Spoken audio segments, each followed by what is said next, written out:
Okay जी, अस्सलामु अलैकुम। Question number 4, page number 306। यार I really appreciate you people. Let us play catch and catch. Faraz is a chartered accountant, done done, and employed as finance manager of Gladiator Limited. अच्छा, ये था सवाल homework वाला। Gladiator Limited. He has recently returned after a long, doctors hospital में रह रहा था, अब वापस आ गया है। एंड हैज प्रोवाइडेड यू, ये कभी नहीं मिलेगा आप लोगों को, has provided you with the following draft financial statements of GL for the year ended 30 June 2017। Page number 306 कभी नहीं मिलेगा, 305 से अगला सफाई। Following figures are reflected in the draft financial statements: PBT, total assets, liabilities. While reviewing the financial statement, he noted the following. चलो उसने note किया ना, हमने तो नहीं किया, बाद में। अच्छा चलें। As at 30 जून 17, ओ पप्पू इधर देखो, as at 30 June 17, dismantling cost relating to plant has increased from 30 to 40।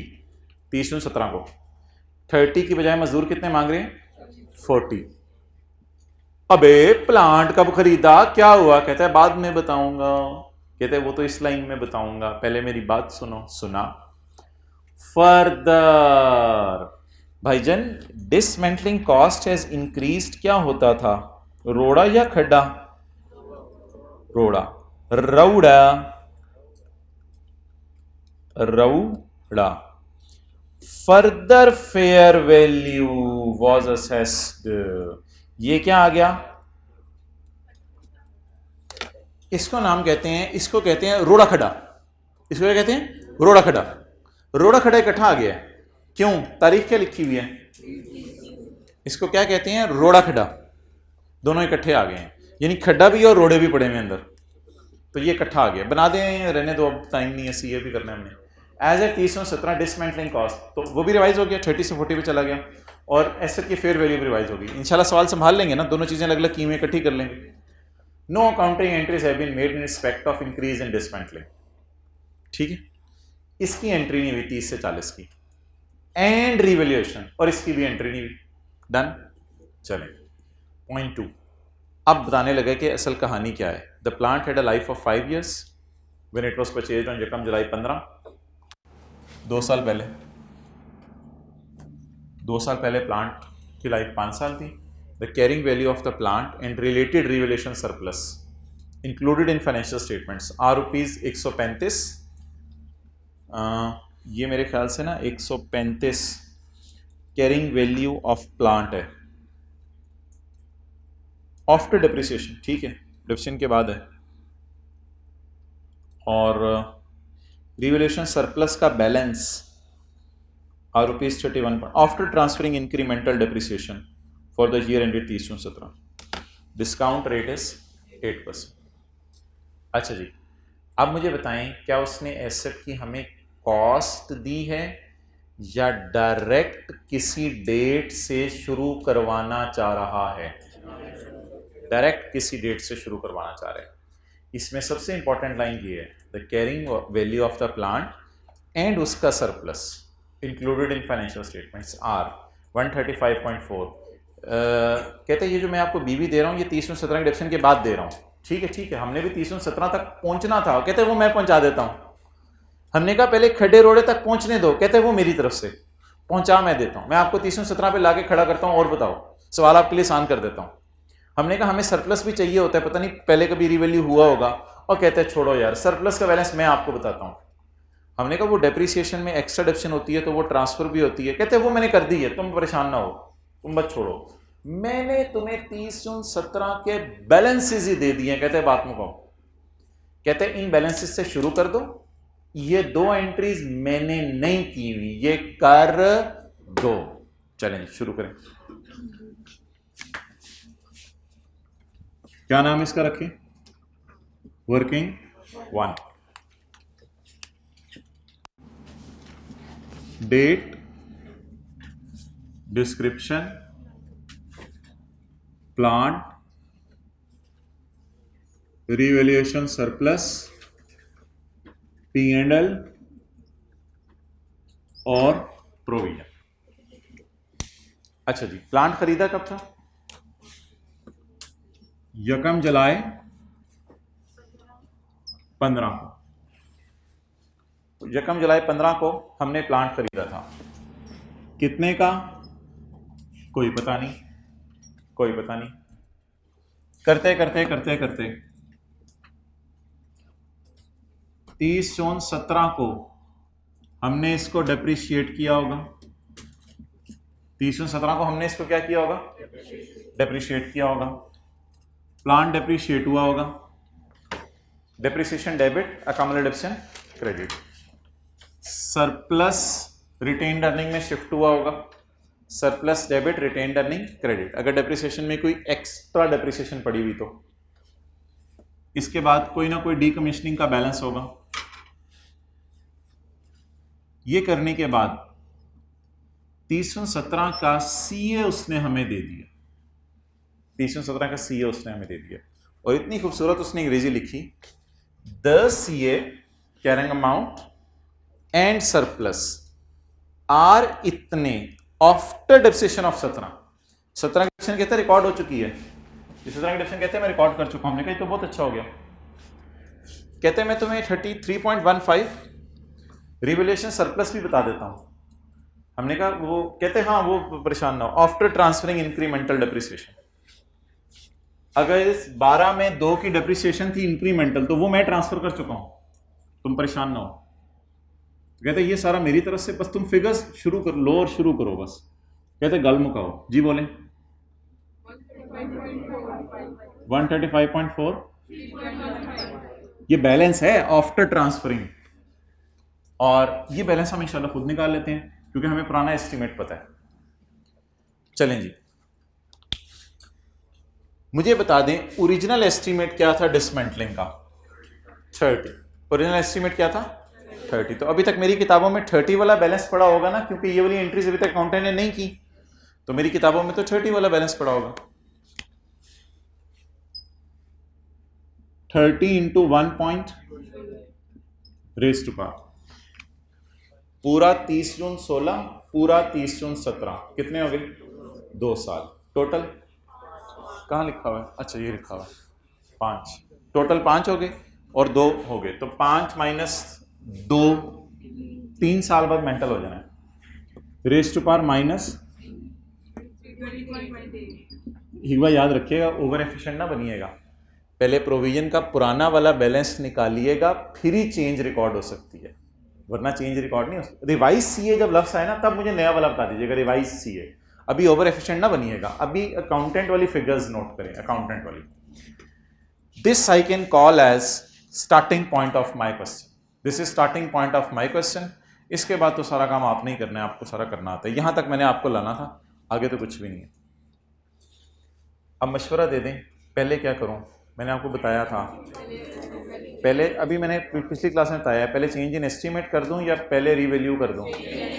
Change in, वजह सुन लें, इसलिए कि चेंज इन एस्टीमेट वाली जो डीकमीशनिंग की पीवी होती है वो रिवैल्यूड अमाउंट में डालनी होती है।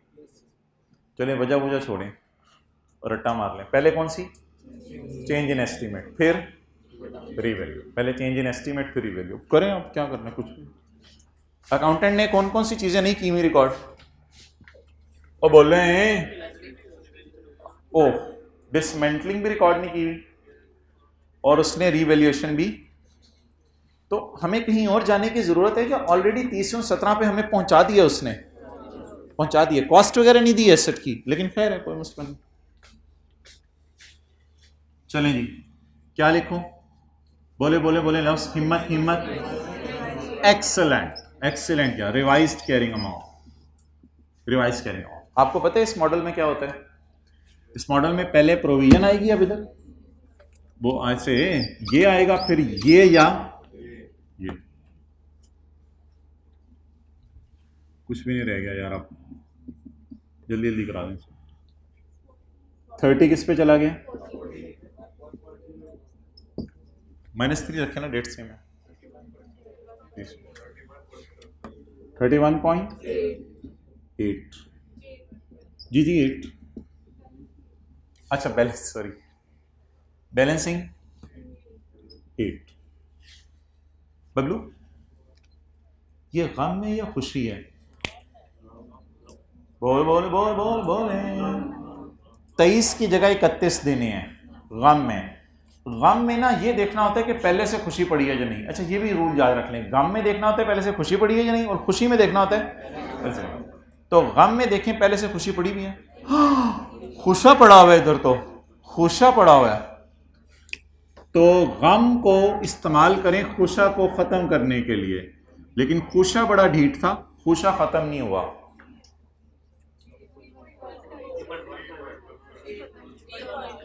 अच्छा सॉरी, मुझे 31 लग रहा था, सॉरी सॉरी, मुझे 31 लग रहा था। तो फिर खुशा तो नहीं है, फिर तो खुशी है। तो गम को इस्तेमाल करें पहले खुशी ख़त्म करने के लिए। खुशी छू 4.85। कितना अच्छा बरकत है, आप लोग बैठे हुए हैं, वरना इसी तरह मैंने गलत अपलोड करा देना।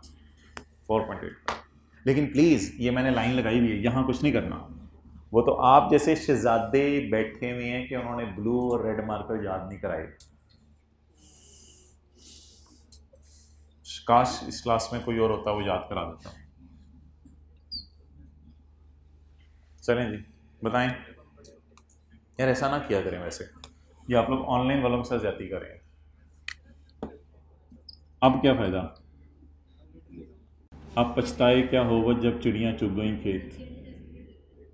जी वो मैं लिख देता हूँ, उसके लिए अलग क्लास होगी। 30-17 चेंज इन, चलिए जी रिवैल्यू कर दें, रिवैल्यू कर दें। रिवैल्यूएशन के लिए कौन सा मार्कर यूज होता था वो देख लेते हैं, वो शायद पढ़ा हो। ब्लू या रेड? ब्लू। अच्छा जी, तू दस रहे हैं, तू आज आया है।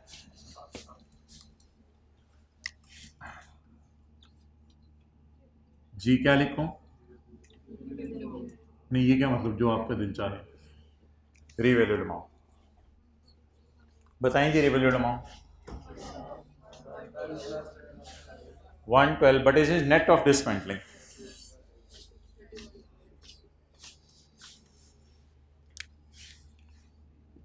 $112 प्लस 31.8। ये फ़ायदा होगा आपको पहले रिवाइज कैरिंग अमाउंट निकालने का, फिर ये सही वाली फिगर आप डाल देंगे, वरना गलत डाल सकते हैं। 31.8 जी, एक मिनट, 143.8। चलें जी, अब आप मुझे ये बताएं कि नेट का मतलब इंक्लूडेड नहीं होता। नेट का मतलब होते हैं, यानी एसेट है 40 रुपये का, डी कमीशनिंग है 3 की, टोटल है 43। तो 43 is gross and 40 is net. Net में फिर जमा करना पड़ेगा। खुशी है या गम में? खुशी है। पहले मुझे खुशी की अमाउंट बता दें। 8.4 खुशी है, पहले से गम पड़ा हुआ है, तो खुशी क्या करेगी? गम को ख़त्म करेगी। और बकाया खुशी 3.55। लेकिन प्लीज़ इधर डैश डाल दें, प्रोविजन हिट नहीं हो, इसलिए आप बुलाया। अब मुझे इसका नाम बता दें। 30-17 रिवैल्यूएशन सरप्लस। अब सवाल ये कहता है कि ये दो एंट्रीज अकाउंटेंट ने नहीं की हुई। Further fair value, sorry, no accounting entries have been made for dismantling and revaluation. Dismantling और रिवैल्यूएशन की एंट्रीज नहीं हुई हैं। करें जी एंट्रीज, रिवैल्यूएशन और डिसमेंटलिंग। पहली एंट्री बोलें यार, घाट दो बिना यार। Provision credit, surplus in OCI debit, P&L debit. बोलें revaluation surplus in OCI, P&L debit, provision credit 8. Very interview warm up नहीं कर सकता मैं क्योंकि मुझे अकोमोडेशन नहीं अवेलेबल, वार्म अप नहीं कर सकता, तो बस डायरेक्ट एंट्री करें आप। प्लान डेबिट, P&L क्रेडिट और रिवैल्यूएशन सरप्लस इन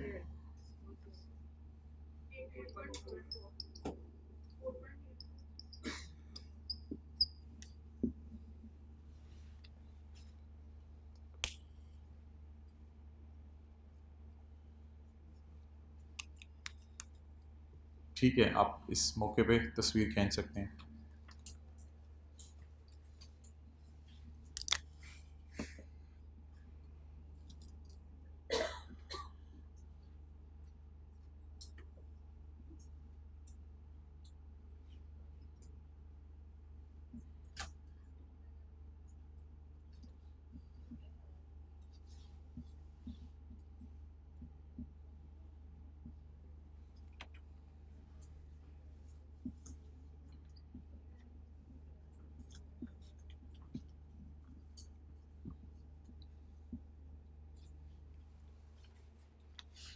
चलें जी, इट्स नाउ ओवर। अब इसके इफ़ेक्ट बता दें। सवाल की रिक्वायरमेंट असल में मज़े की है, ज़रा इफ़ेक्ट बता दें इसके।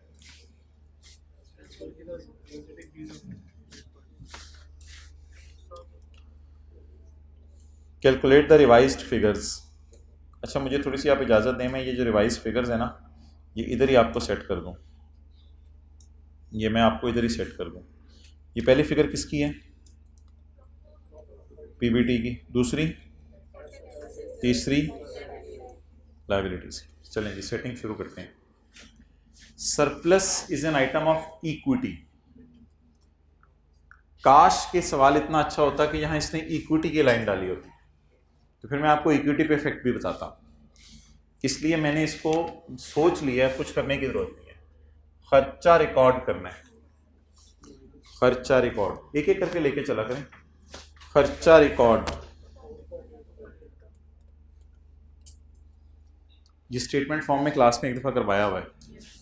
खर्चा रिकॉर्ड, लायबिलिटी बढ़ानी है 8 रुपये से +8। कोई नहीं, मेरे घर वाले आ गए लेने के लिए। अच्छा, प्लान डेबिट 8.4 बताया नहीं हुआ मैंने घर वालों को लेट आना है, +8.4। यार चल ठीक है, तो यार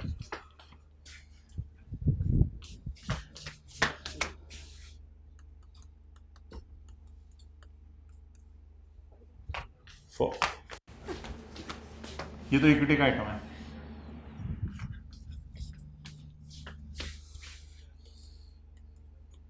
घर जाके कर लीजिए, घर जाके कर लीजिए। अगला सवाल, सवाल फ्रेश हो, ये लो सुनो।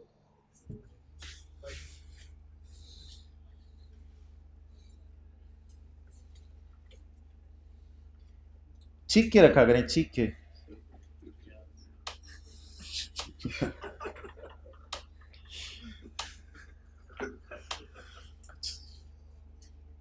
पेज 289 निकालें साथ वाले की बुक का। एक तो चार्टर्ड अकाउंटेंट्स हमारे पीछे पड़ गए हैं, अगले सवाल में फिर पहुंचा हुआ है। अच्छा, कैसा था ये सवाल? घर में हो जाना था। अच्छा, आते मुझे लगे थोड़ा सा आपको स्टार्ट करते हुए ना थोड़ा यू होना था, यानी स्टार्ट कहाँ से करना है, तो वो यू जरा इकट्ठे हो गया तो आ बन गया। जी अच्छा जी, Atif Anwar ACA is a finance manager at Hot Coffee Limited. Oh, what a hot coffee in this winter! And reports to Jamalian Ahmed, FCA, who is the boss.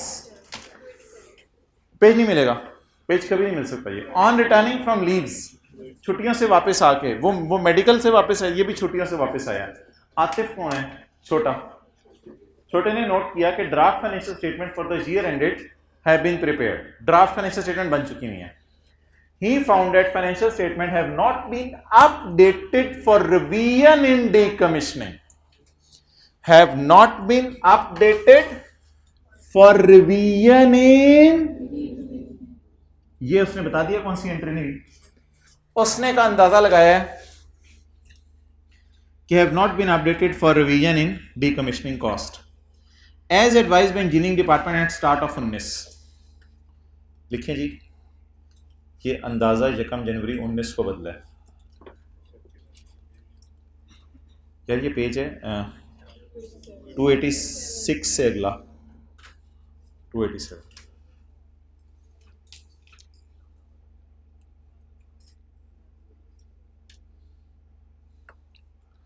साथ वाले के पास जैसे सबसे ब्यूटीफुल चीज उसका दिल है नरम, नहीं इस तरह नरम नहीं, मतलब साथ वाले के पास जैसे सबसे ब्यूटीफुल चीज उसका दिल है।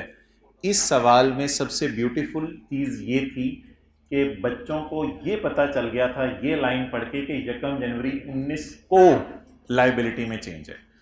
हम तो क्लास में जो सवाल करते रहे हैं उसमें 30 जून को या 31 दिसंबर को लाइबिलिटी में चेंज आ रही है ना, तो इस सवाल में कब चेंज आ रही है लाइबिलिटी में? 1 जनवरी 19 को। ये बात बस हाईलाइट कर लें।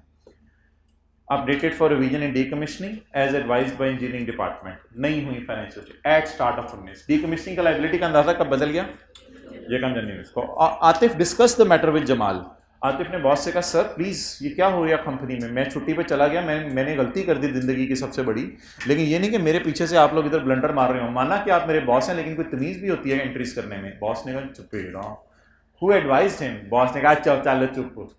To finalize the financial statement without revising the decommissioning. ये फाइनेंशियल स्टेटमेंट ऐसे ही रिवाइज कर दो नासिदर से। As HCL's profit would be decreased if revised cost would be taken into account. अगर ये वाली एडजस्टमेंट्स तुमने डाली तो शायद डेप्रिसिएशन भी बढ़ जाएगी, इंटरेस्ट भी बढ़ जाएगा, तो बड़े मसले मसाइल हो सकते हैं। तो खुदा के लिए ना करो। एंट्री एथिक्स में तो वही कॉन्सेप्ट हो गया ना, बॉस एम्प्लॉय को गलत काम करने को कह रहे हैं। सर इस दफा एथिक्स का सवाल IAS 37 के साथ मिक्स करके उसने ऐसा बनाया कि मैं निकल गया साइड से। यार इस तरह के बच्चे कहाँ से आते हैं मुझे नहीं पता। नहीं सर इस एथिक्स मिक्स क्या उसने, अगली दफा क्या करेगा मुझे बताएं। Decommissioning cost related to plant, जल्दी कर जाए यार करें आप। Decommissioning cost related to plant has increased from 50 to 88। पुराना एस्टीमेट कितना है? 50 और नया 88। Applicable discount rate is 12%। आपको पता है पिछले सवाल ने भी एंड पे जाके बताया था कि प्लांट कब खरीदा है। ये सवाल को भी आप ख्याल आया कि मैं बता दूं प्लांट कब खरीदा है। प्लांट की लाइफ 6 साल है। परचेज किया था 1 जुलाई 17 को at a price of. HCL uses the cost model. शुक्र है वो रिवैल्यूएशन सरप्लस और P&L का कॉलम नहीं डालना पड़ेगा। Follow straight line method. Compute the change in profit, change in assets, change in liabilities. इसमें ना उसने हमें गलत PBT, गलत एसेट, गलत लाइबिलिटीज का बैलेंस नहीं दिया। इसमें हम सिर्फ वो प्लस माइनस वाला काम करेंगे। सवाल की रिक्वायरमेंट पता क्या है?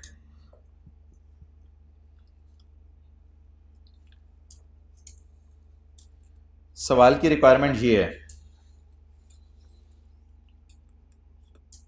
सिर्फ ये। क्या मतलब? क्या उसने गलत बैलेंसेस मुझे दिए हैं ड्राफ्ट फाइनेंशियल स्टेटमेंट्स के? क्या मांगे? Change in number 1 net assets तो नहीं मांगा, चेंज इन नेट प्रॉफिट, और क्या मांगे? चेंज इन एसेट्स और चेंज इन, लेकिन गलत बैलेंसेस दिए हैं फाइनेंशियल स्टेटमेंट से, तो सिर्फ कितना सा पोर्शन मांगे? इतना सा। तो हम आगे इंक्रीज डिक्रीज का लॉस लिख देंगे। जैसे मैं मिसाल के तौर पे दूं, एक सवाल आपसे पूछता हूं, what is change in assets? Increase by 8.4। इस तरह का उसने सवाल अब बनाया। ये ज्यादा अच्छा सवाल है जो पास पेपर का। What is change? सिर्फ चेंज मांगी है या अनएडजस्टेड फिगर्स दे के एडजस्टेड मांगी है? चेंज मांगी। मिटाना यार।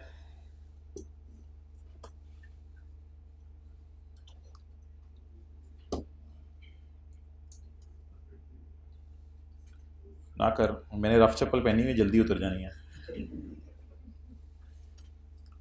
ये आज बहुत। हाँ इसको सेट करेंगे क्लास के बाद। अच्छा जी भाई, किस साल की फाइनेंशियल स्टेटमेंट फाइनल हो चुकी हैं? वो बोले 31 दिसंबर 19 की फाइनेंशियल स्टेटमेंट्स फाइनल हो चुकी हैं और हमने 19 में गलती बतानी है। अच्छा, अब ज़रा मैं वो वाली फाइनेंशियल स्टेटमेंट्स बना लूँ जो कि गलत हैं, या वो वाली बना लूँ जो कि सही हैं? नहीं, मैं दोनों बनाऊंगा, फिर दोनों का चेंज मालूम करना आसान होगा। क्लियर? चलिए, मैं दो फाइनेंशियल स्टेटमेंट्स बनाने लगा हूँ जिसे आप कहते हैं रॉन्ग और ओरिजिनल, बोलते हैं ना इस तरह कुछ आप, रॉन्ग ओरिजिनल। मैं दो कैलकुलेशंस करने लगा हूँ, रॉन्ग और ओरिजिनल। अच्छा जी, पहले मैं रॉन्ग कैलकुलेशन करता हूँ। डेट ऑफ परचेज बताएं, डेट, डिस्क्रिप्शन, एसेट, प्रोविजन। लो जी, ये तो अच्छा हो गया, लाइनें बड़ी काम है यहाँ। डेट ऑफ परचेज, जल्दी जल्दी, सवाल में कोई बेजान सा है। यकम जुलाई 17, कॉस्ट। अभी मेरे ख्याल से ना जो रिवाइज्ड एस्टीमेट है उसको काट दें। प्लांट कितने? 860 पे डेबिट करें, या 860 जमा पीवी ऑफ 50? 860 जमा पीवी ऑफ 50। पहले मैं गलत अकाउंटिंग कर रहा हूं सारी जी, बताएं जी। नहीं, आप लोगों ने नोट नहीं करना, बस एक दो देख लें, एंड पे तस्वीर खींच लीजिए। माइनस, कैलकुलेटर्स प्लीज हाथों में हो सबके।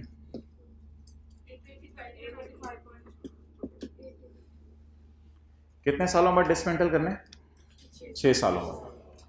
यार मुझे बताएं, अब मैं 31/12/17 देखें सारे ऊपर, 31/12/17, 31/12/18, 31/12/19, इस तरह चलूं या 31/12/18 पे छलांग मार दूं ताकि सिर्फ 31/12/19 तक एक साल मेरी आंखों के सामने नजर आ जाए। 31/12/18 को छोड़े पड़े, सॉरी 17 को, 31/12/18 तक मुझे छलांग मारने दें। 31/12/18, 1.5 साल का डेप्रिसिएशन निकाल लेंगे, मुश्किल तो नहीं है। 1.5 साल का डेप्रिसिएशन ट्राई करते हैं। डेप्रिसिएशन, अकमुलेटेड डेप्रिसिएशन कर लें, अकमुलेटेड डेप्रिसिएशन। कॉस्ट डिवाइडेड बाय, ये फैक्टर आपको कितने साल की डेप्रिसिएशन देगा? 1 साल की। मुझे चाहिए यकम जुलाई 17 से 31/12/18 तक, 18 तक कर लें, 19 तक ना जाए, इंटू 1.5, 223, 31/12/18 CA। बस कैलकुलेटर हाथ में पड़े, कैलकुलेशन बनाए। 663.9 कैसे यार, 0.3 और 664। अच्छा जी, इसके बाद कैरिंग अमाउंट कब की चाहिए? चलें जी, इसका नाम बताएं। Carrying amount of provision as on 31/12/18। तसल्ली से, आधा 17 पूरा 18, 1.5 साल गुजर गया। वैसे आपको डेप्शन से भी बताइए, वैसे 1.5 गुजर गया, टोटल 6, बकाया 4.5 साल। 4.5 साल बाद मेंटल हो जाने, 4.5 साल बाद मेंटल हो जाने। अच्छा, मैं 19 की फाइनेंशियल स्टेटमेंट्स बना दूं। On returning from leaves Atif noted that financial statements for 19 have been prepared. बना दूं मैं भी, ज़रा उसको पता चले पर बन चुकी हैं, मैं भी बना दूं ज़रा। गलत जो बन चुकी हैं उसके सामने जो आंखों की होंगी वो गलत वाली होंगी ना। ज़रा उसकी आंखों के सामने जो छुट्टी पे आया तो उसकी आंखों के सामने जो गलत फाइनेंशियल स्टेटमेंट्स है बना दूं, On returning from, be confident, on returning from leave Atif noted that financial statements of her 19 have been prepared. तो गलत वाली बना दूं ना 19 की, फिर बनाने दे मुझे, गलत है मुझे पता है। अच्छा जी, कौन सा मार्कर? रिवैल्यूएशन हो रही है या डीकमीशनिंग चेंज हो रही है? कोई मार्कर नहीं। द रीजन इसके अकाउंटेंट को पता ही नहीं चला डीकमीशनिंग चेंज हुई है, तो ब्लैक मार्कर ही चलने में। अब क्या लिखूं? कोई रिमेनिंग लाइफ की जरूरत नहीं, खुदा के लिए ओवर एफिशिएंट ना बना करें, कोई रिमेनिंग लाइफ की जरूरत नहीं, कोई मार्कर ही और यूज नहीं हुआ, अकाउंटेंट बेचारे को पता ही नहीं डीकमीशनिंग चेंज हुई है। अब रिलैक्स होके बिल्कुल 885.6 147.6 डन। अब डेट लगा दें 31/12/19। चलें जी। कैरिंग अमाउंट 51.4, आधा 17, पूरा 18, पूरा 19, कितने हो गए? 2.5, टोटल 6 माइनस 2.5,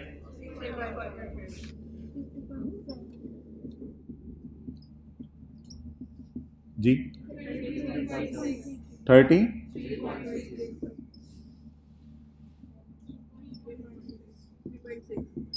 3.6 डन। डन। अब मैं कैलकुलेशन कौन सी करना चाहता हूँ? ओरिजिनल। ये पता है मैंने क्या करके दिया आपको, फिक्रा पड़िएगा। जब आतिफ छुट्टियों से वापस आया तो उसे पता चला कि 19 की फाइनेंशियल स्टेटमेंट तैयार हो चुकी हैं। उसमें उसे पता चला कि फाइनेंशियल स्टेटमेंट में revision in D commissioning start of 19 पे जो हुई थी वो रिकॉर्ड नहीं हुई। डी कमीशनिंग ओरिजिनल 50 थी और बस 50 ही थी। ये कैलकुलेशन होगी आपकी रॉन्ग। यार मुझे बताएं, ओरिजिनल कैलकुलेशन यहां से अब दोबारा शुरू करूं? मुझे लगता है कि 1.5 साल से कोई मसला नहीं हो रहा, मसला हमारे आखिरी साल में हुआ है। थोड़ी सी अगर इजाज़त दें तो मैं यहाँ से फिगर्स यूज़ करके आगे चला जाऊँ, क्योंकि 1.5 साल से तो मसला नहीं हो रहा। मसला मुझे बताएं, उन्होंने बताया कब है कि रीवैल्यू वो सॉरी डी कमीशनिंग रिवाइज कर लो? कब उन्होंने बताया कि रिवाइज कर लो?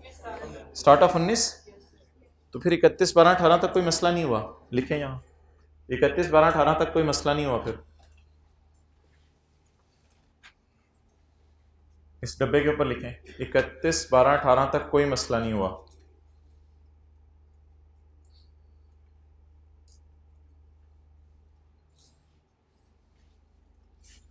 अगर आप थोड़ी सी मुझे इजाज़त दें और पेपर में टाइम मैंने सेव करना हो तो मैं फिर 31/12/18 की कैलकुलेशंस को आगे चला लेता हूँ। तो date, description, asset, provision 31/12/18, CA 660, 30 की वैसे ही रीज़न लिख रहा हूँ, वैसे टाइम ही ज़ाया कर रहा हूँ।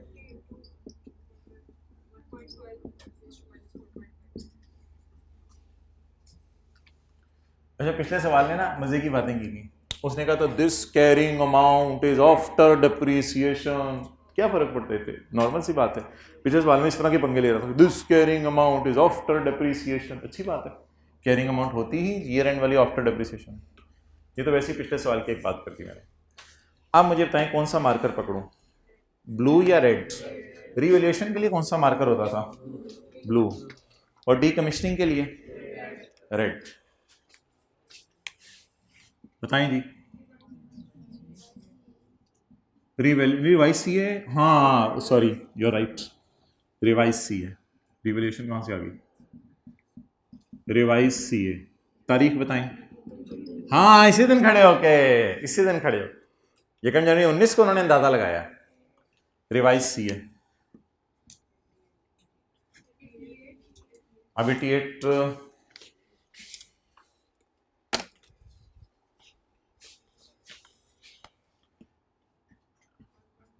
यार थोड़ी सी अबकल लगाया करें, साल दोबारा ना गिना करें, उसी दिन खड़े हैं।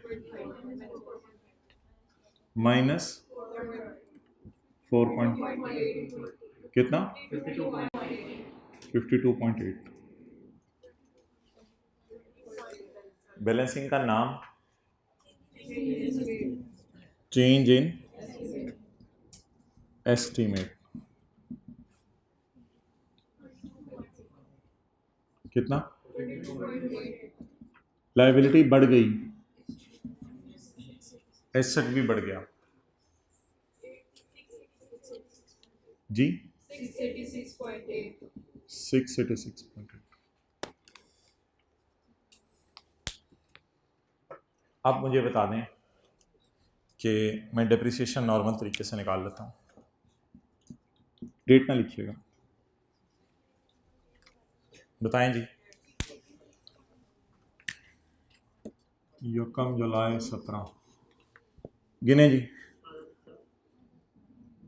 आधा 17, पूरा 18, बस पूरा 19 कहां से यार, हद हो गई, बोंगी मार रहे हो। आधा 17 पूरा 18, कितने साल हो गए? 1.5। Total 6 minus 1.5, remaining life 4.5। लेकिन ये 4.5 आपको पता है 1 साल रिडक्शन देगा मुझे डेप्रीसिएशन कितने अरसे की चाहिए? 1 साल की चाहिए। तो ठीक है, ठीक है जी, बोले। आगे तो आपको याद है, इधर सीए लिखते हैं और उधर फिर वो 31/12/19 सीए।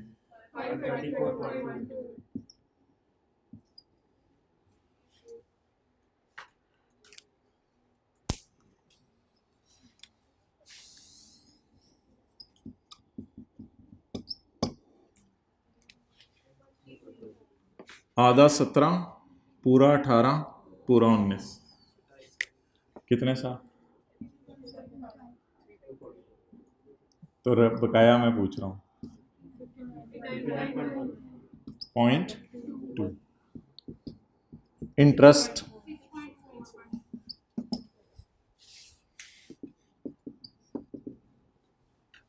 जी 6.4।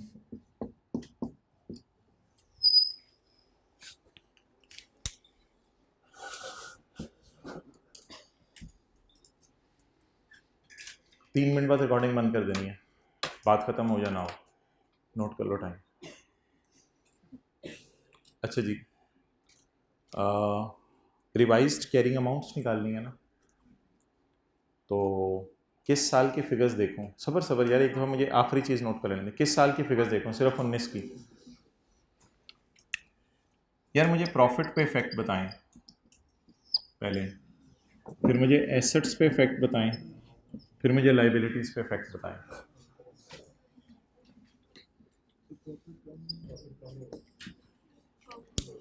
कैलकुलेटर पकड़ें, ये ज़्यादा इंपॉर्टेंट स्किल है जो अब मैं कराने लगा हूँ। कैलकुलेटर पकड़ें। 5 है दोनों का डिफरेंस एग्जैक्ट। ये रॉन्ग फिगर्स हैं, वो बोलें क्या बोलूं? डेप्रिसिएशन को अगर मैं बोले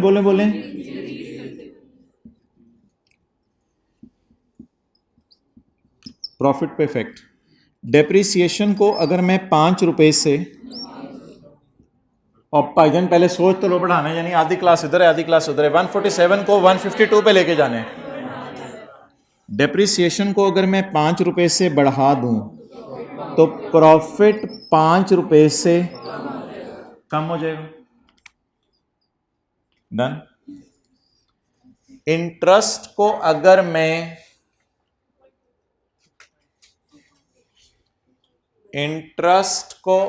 मैं और कितने से, इंटरेस्ट को अगर मैं 2.8 से, तो खर्चे बढ़ने से प्रॉफिट कितने से? Decrease in profits 7.8। आगे पिछली बातों का लिंक कोई नहीं। डन। एसेट, इधर तो मेरे पास खुली जगह है, मैं लिख देता हूं वर्सेस 516.4 वर्सेस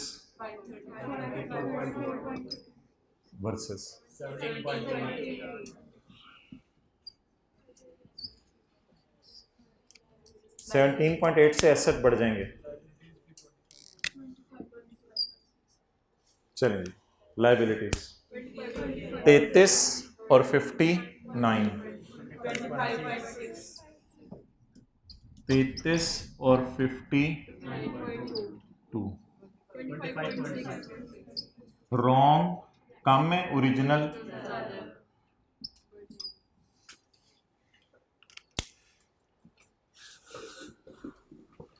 एक मिनट, आप पेपर में जवाब क्या देके आएंगे?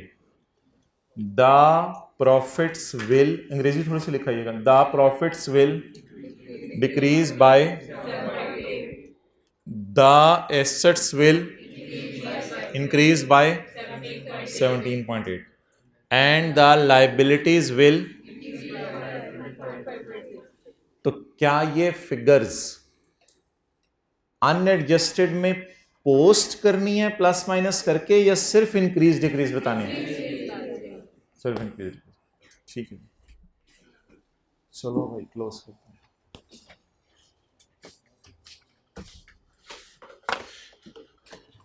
कैमरा उधर रखो, एक सेकंड जरा।